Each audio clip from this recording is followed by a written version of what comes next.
Hello YouTube! Sorry about not getting a video done.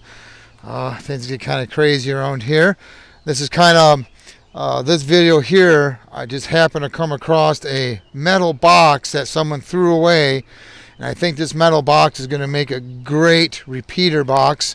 So when I modify my repeater with the new duplexer, I can have all of it in one metal box.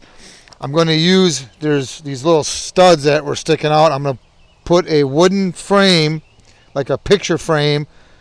The reason why I'm not going to use a solid piece of wood, because I want airflow. But I'm going to put a wooden frame in here.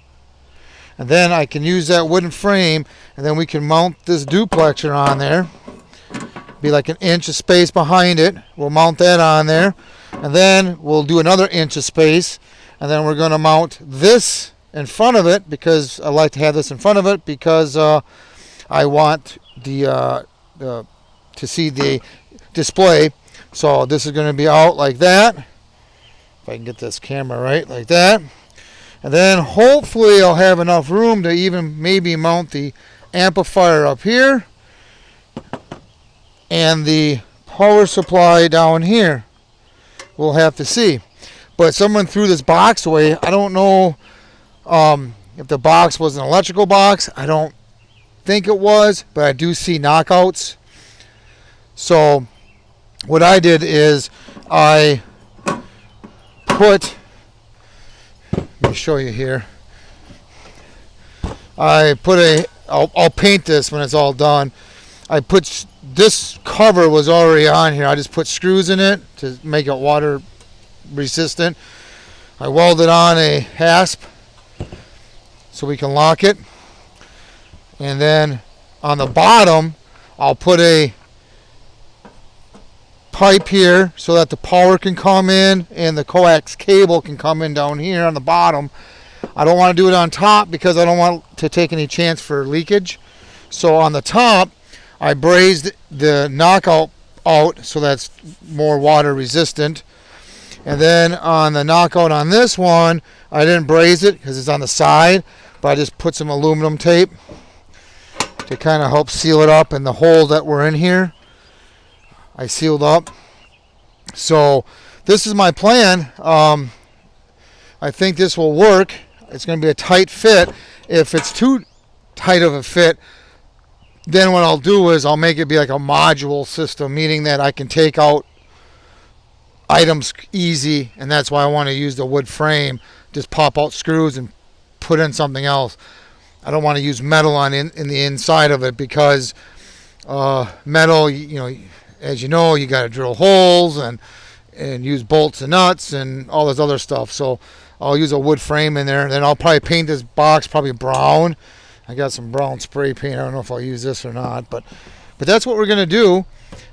This will work great, and it's pretty thick metal, so I think it's gonna, and I already had this gasket on here, so, but yeah, it's pretty thick metal. I think she'll be really good if I primed it and paint it real good. I don't think she'll rust.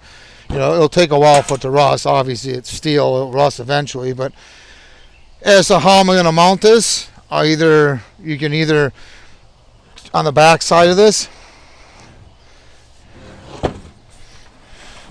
you can either take a chain, bolt it in the back, and then you can chain this to a tree if you're out in the woods.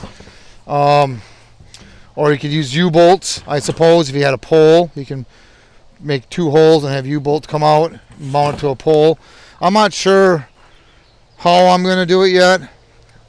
First I want to get the layout right with these components, get them all in there, see how long of cables I need to add this new duplexer in there.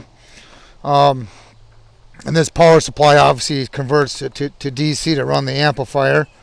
And I can, for that matter, I can even plug that in there too. This is a 30 amp power supply, so it works really well with this. But at any rate, I got to lay it out in there. Once I lay it in there and I get everything all mounted and the cables ordered, I'll probably shoot another video to show you the final result. But someone threw that away, and I thought, hey, that's a good cabinet for this. So yeah, so keep your eyes open when you're out and about. You never know what you might find that might be handy.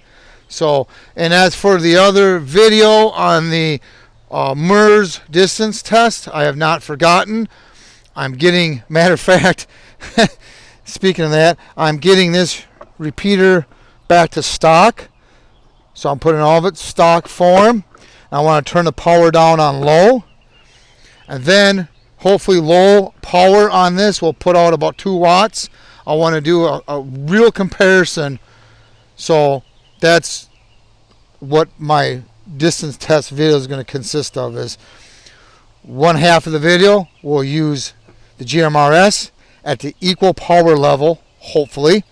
And then we'll use the handheld on the MERS frequency and we'll compare. So as you can see, I am putting everything all back so I can have a stock unit. So, and I can turn down the wattage with the software. So I'm hope I can turn it down low enough to about 2 watts to make it fair. All right, so anyway, that's the deal on that. So if you have any questions or comments, please post them down below and please subscribe. Thank you.